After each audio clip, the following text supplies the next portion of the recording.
अभी आप लोग सेंट्रल बैंक डिजिटल करेंसी पर भी काम कर रहे हैं। यानी पिछले 10 वर्षों में हुए ट्रांसफॉर्मेशन की एक तस्वीर ये भी है। एक दशक के भीतर ही हम पूरी तरह से एक नई बैंकिंग व्यवस्था, एक नई अर्थव्यवस्था और नए करेंसी एक्सपीरियंस में प्रवेश कर चुके हैं। और जैसा मैंने पहले कहा है, पिछले 10 साल में जो हुआ वो तो सिर्फ ट्रेलर है।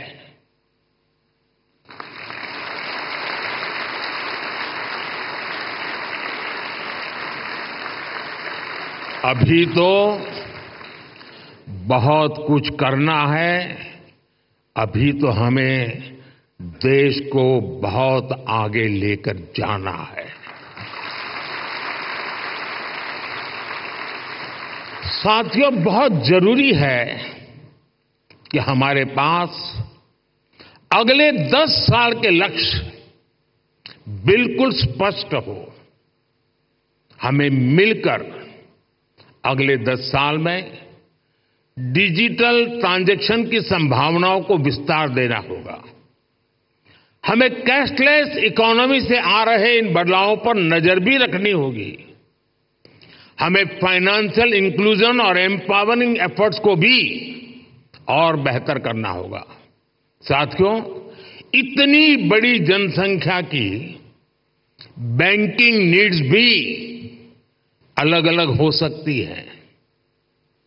कई लोग फिजिकल ब्रांच मॉडल को पसंद करते हैं, कई लोगों को डिजिटल डिलीवरी पसंद होती है। देश को ऐसी नीतियां बनाने की जरूरत है जिससे ईज ऑफ डूइंग बैंकिंग बेहतर हो और सभी को उनकी जरूरत के अनुसार क्रेडिट एक्सेस मिल सके। डीपीआई के क्षेत्र में भारत को अग्रणी बनाने के लिए हमें आर्टिफिशियल इंटेलिजेंस, मशीन लर्निंग की निरंतर मदद लेनी चाहिए। भारत की प्रगति तेज गति से हो, इंक्लूसिव हो, सस्टेनेबल हो, इसके लिए रिजर्व बैंक को लगातार कदम उठाते रहने होंगे।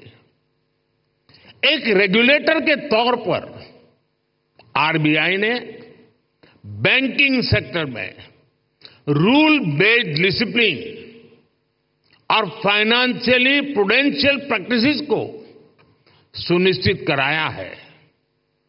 लेकिन इसके साथ ही ये भी आवश्यक है कि आरबीआई विभिन्न सेक्टर्स की भविष्य की जरूरतों का आकलन करते हुए अभी से तैयारी करे, बैंकों को प्रोत्साहित करे, प्रोएक्टिव कदम उठाए।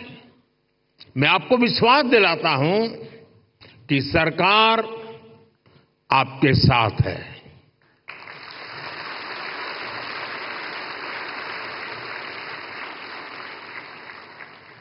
आपको याद होगा 10 साल पहले डबल डिजिट की महंगाई से निपटने का रिफ्लेक्शन तब की फाइनेंशियल पॉलिसीज में नहीं दिखता था।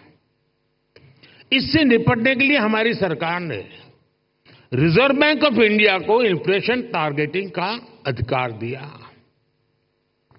मॉनेटरी पॉलिसी कमेटी ने इस मैंडेट पर बहुत अच्छे ढंग से काम भी किया। साथ ही साथ सरकार ने एक्टिव प्राइस मॉनिटरिंग और फिस्कल कंसोलिडेशन, इसके भी कदम उठाए। इसलिए कोरोना संकट हो, अलग अलग देशों में युद्ध की स्थिति हो, तनाव हो, भारत में इन्फ्लेशन मॉडरेट लेवल पर ही रही। साथियों, जिस देश की प्रायोरिटी स्पष्ट हो उसे प्रोग्रेस करने से कोई नहीं रोक सकता।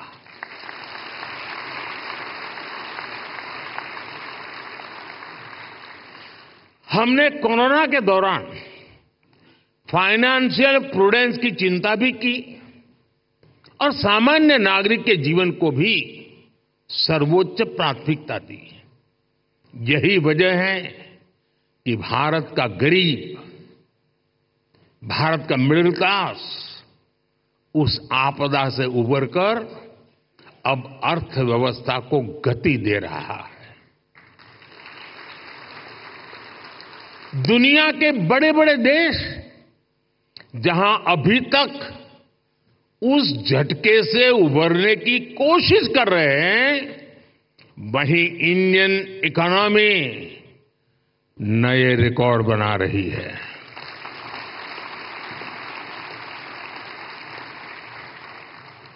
भारत की सफलता को आरबीआई वैश्विक स्तर पर ले जा सकता है। इन्फ्लेशन कंट्रोल और ग्रोथ में एक बैलेंस बनाना किसी भी डेवलपिंग कंट्री की बहुत यूनिक जरूरत होती है।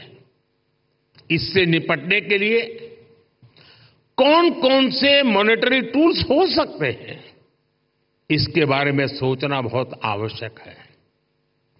आरबीआई इसके लिए एक मॉडल बनकर ग्लोबल लीडरशिप की भूमिका निभा सकता है।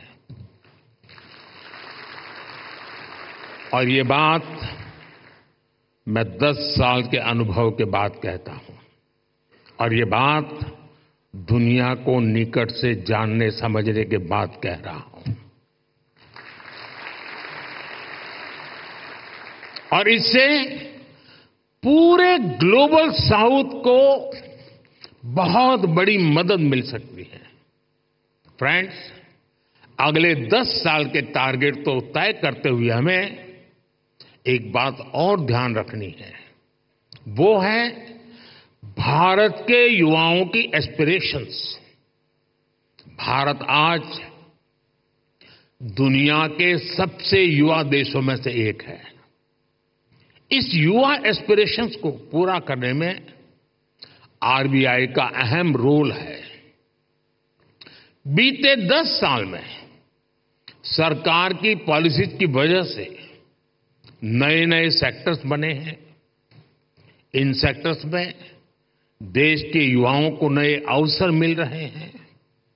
आप देखिए, आज ग्रीन एनर्जी जैसे उभरते हुए क्षेत्रों का विस्तार हो रहा है। सरकार सोलर एनर्जी और ग्रीन हाइड्रोजन जैसे सेक्टर्स को प्रमोट कर रही है। आज देश में इथेनॉल ब्लेंडिंग को लगातार बढ़ाया गया है। डिजिटल टेक्नोलॉजी में आज भारत एक प्राइम प्लेयर बनकर उभरा है। हमने स्वदेशी 5G टेक्नोलॉजी पर काम किया है। डिफेंस सेक्टर हम बड़े एक्सपोर्टर की भूमिका में आ रहे हैं। एमएसएमई पूरी भारतीय अर्थव्यवस्था और मैन्युफैक्चरिंग सेक्टर की बैकबोन जैसे हैं। ऐसे सारे सेक्टर्स में अलग अलग तरीके के कर्ज की जरूरत होती है।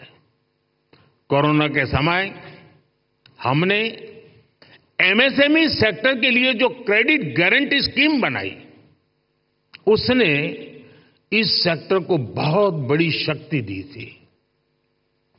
रिजर्व बैंक को भी आगे out of the box policies के बारे में सोचना होगा। और मैंने देखा है हमारे शक्तिकांत जी आउट ऑफ बॉक्स सोचने में माहिर है।